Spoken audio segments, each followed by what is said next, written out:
All right, let's jump right in, shall we? Today we're tackling something pretty fascinating. We're going deep into the connection between exercise and, you've probably heard of it, God's 8 laws of health. Yep. Now, we all know about those principles, of course, especially our listeners who are familiar with, well, the whole NEWSTART acronym. Right. But we want to go beyond the basics here. I think our listeners are ready for some aha moments. Wouldn't you agree? Definitely.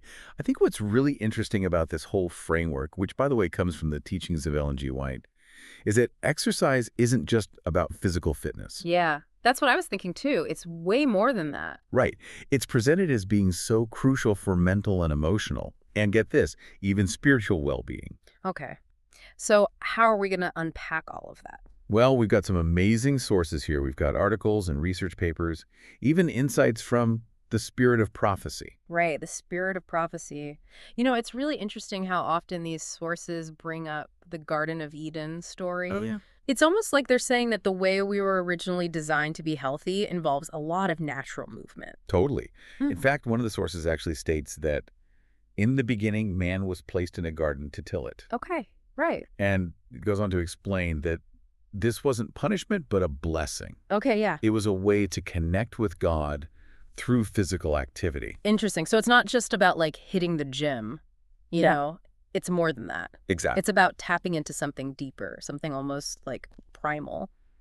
And the sources also talk a lot about the body as a temple. Yeah. It's like exercise is a way of honoring that temple, not punishing it. Exactly. Exactly. And the benefits go way beyond, just weight loss or toned muscles. One source even says, get this, every minute of exercise gives you 2 minutes of extra life. Wow, 2 for 1. Sign me up. Right. Talk about a return on investment. Yeah, that's incredible. But let's break it down a bit. We know exercise is good for our hearts, but how does it actually work? Like on a, physiological level? Well, one of the studies that is cited in these materials explains that when we exercise, it actually strengthens our heart muscle, Oh, okay. allowing it to pump blood more efficiently. Right, makes sense. And that leads to better circulation, lower blood pressure, and a reduced risk of cardiovascular disease. So it's literally making our most vital organs stronger. Exactly. What about our brains? I mean, we've all heard that exercise is good for like our cognitive function and stuff, but what's the science behind that? Well, one source goes deep into the world of neurochemicals, Okay. explaining that exercise actually releases endorphins, Right. which we know have mood-boosting effects. Yeah. But it doesn't stop there. Yeah. Exercise also stimulates the growth of new brain cells. Wait, hold on. What? New brain cells? Yeah, particularly in the hippocampus, Oh, wow. which is crucial for memory and learning. So exercise can actually make us smarter. Well, it's not about suddenly becoming a genius, but it definitely can improve cognitive function, memory, and even creativity. One study found that just 30 minutes of moderate intensity exercise led to big improvements in attention, focus, and problem-solving skills. Wow. That's amazing. And, I can say from experience that exercise can really help with stress relief. Oh, yeah, absolutely. Is there a physiological reason for that? Like, is there something going on in our bodies when we exercise that helps us relax and de-stress? Absolutely. So exercise actually helps to regulate the body's stress response system. So it lowers cortisol levels, Guitar. the hormones that are associated with stress, Okay. and it increases the levels of other hormones like serotonin and dopamine, Right. which have calming and mood-boosting effects. So we've got a powerful heart, a sharper mind, and a calmer nervous system. Mhm. What else does exercise do for us? Well, you remember how the sources kept emphasizing walking as the ideal exercise? Yeah, they did. Why is that? Well, it turns out there's more to it than just being accessible and low impact.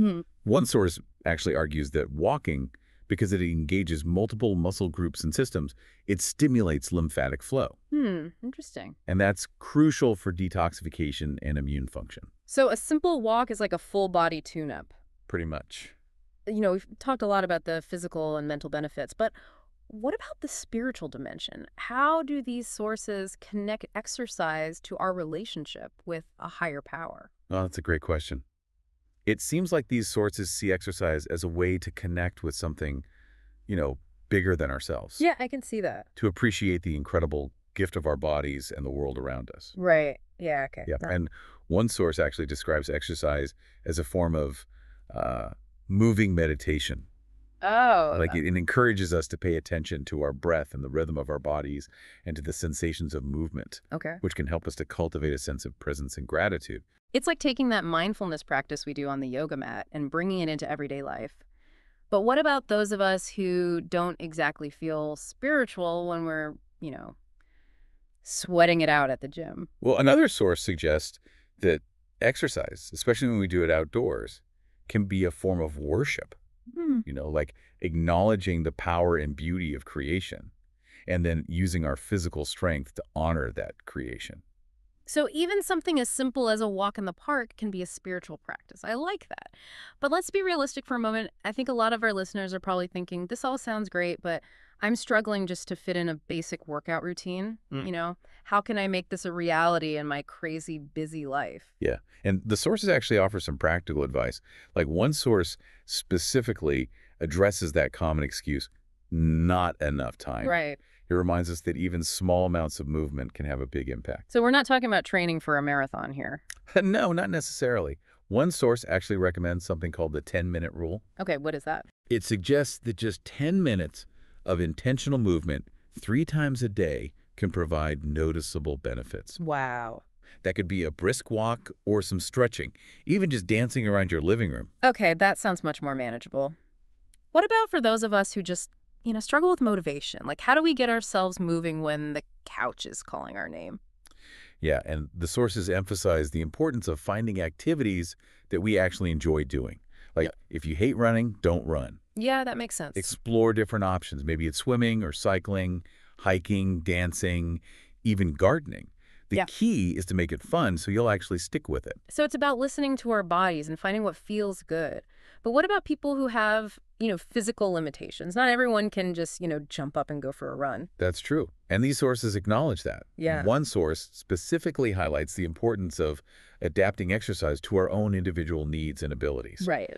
There are tons of low-impact options out there. Things like chair yoga, water aerobics, tai chis, even just gentle stretching. So the message is that movement is for everyone, no matter what your age or fitness level or physical limitations are. And that brings us back to this fascinating concept of the 8 laws of health. How does exercise impact those other 7 laws? Right. This is where we can really see the interconnectedness of this whole framework.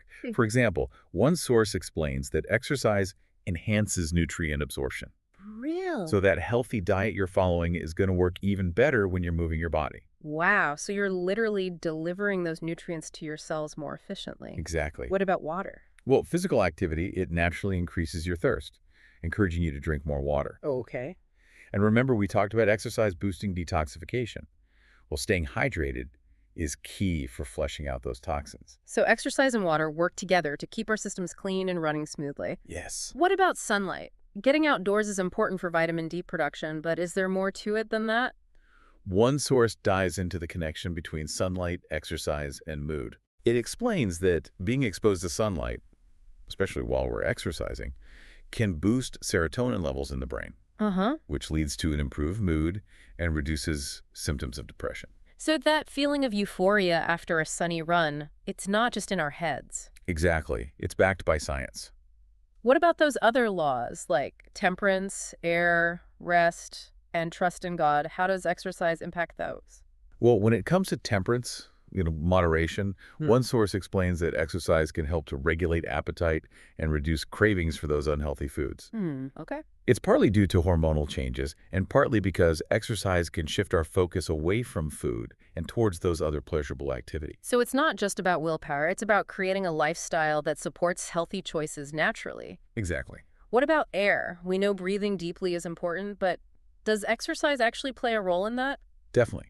Exercise, especially aerobic activities like running or swimming, forces us to breathe more deeply, which increases our lung capacity and oxygen intake, which benefits our entire respiratory system and can even improve cognitive function because our brains thrive on oxygen. So it's a 2-for-1 deal. Better breathing and a sharper mind. What about rest? We often think of exercise as tiring us out, but these sources are saying that it can actually improve sleep quality. You're right. One source explains that exercise, especially if we do it in the late afternoon or early evening, can actually help to regulate our circadian rhythm, Which is? our natural sleep-wake cycle. This helps us to get more restful sleep and can even reduce the risk of sleep disorders like insomnia. So maybe that evening walk is doing more for us than we realize. It's not just about burning calories, it's about setting ourselves up for a good night's sleep. Exactly. And lastly, how does exercise tie into trust in God? Well, one source suggests that when we take care of our bodies through exercise, we're acknowledging God's gift of life Okay.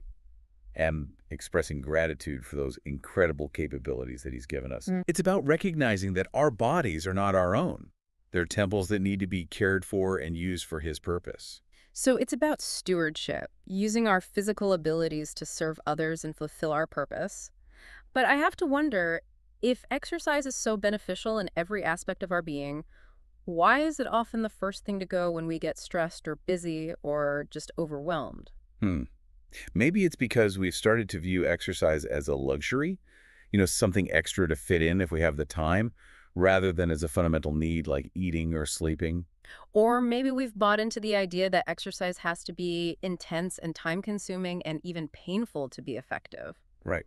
But these sources are saying that even small amounts of enjoyable movement can make a huge difference. It's about changing our perspective, seeing exercise not as a chore, but as a way to connect with ourselves, with nature, and even with a higher power. Exactly. Like we've been given this incredible gift, the ability to move and explore, to experience the world through our senses. And we take it for granted so often.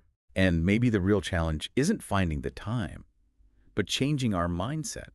Recognizing that movement isn't just about physical health, but about nurturing our whole selves, body, mind, and spirit. And on that note, dear listeners, we're going to take a quick break. When we come back, we'll wrap up this deep dive with some final thoughts and something for you to think about. And we're back. Our brains are definitely feeling the burn after this deep dive into exercise and the 8 laws of health. Yeah, we've really uncovered a lot, haven't we? So many physical and mental and even spiritual benefits.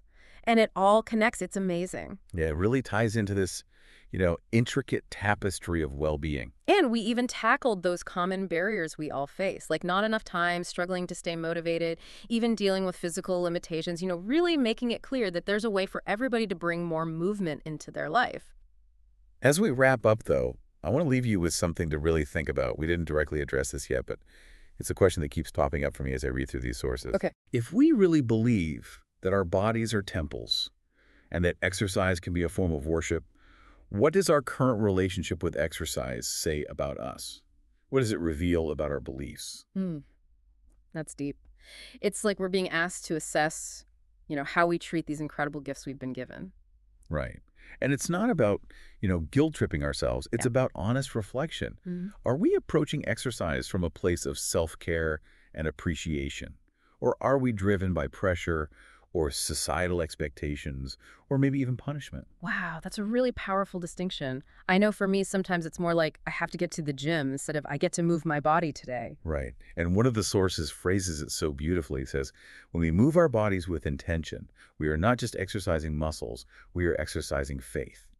It's about recognizing that every step, every stretch, every breath can be an act of honoring ourselves and something greater. Wow, that is a beautiful image. It makes me think about how often we focus on just, the external results of exercise, Yep. like weight loss or fitting into a certain size. But these sources really emphasize that internal transformation, that sense of vitality and energy and peace that comes from simply moving our bodies. Right. And that's what's really transformative. This isn't about achieving some perfect physique. Yeah. It's about cultivating a deeper connection with ourselves and with the source of our well-being. So to wrap up this deep dive, I really want to encourage everyone listening to explore those 8 laws of health further. Programs like NEWSTART offer some amazing guidance and resources to help put those principles into practice. And remember, it's not about being perfect. Just take small steps, find the joy in movement, and honor that incredible gift of your body. One source puts it this way: health is a journey, not a destination. What a journey it is. Thanks for joining us on this deep dive into the world of exercise and faith. We'll see you next time.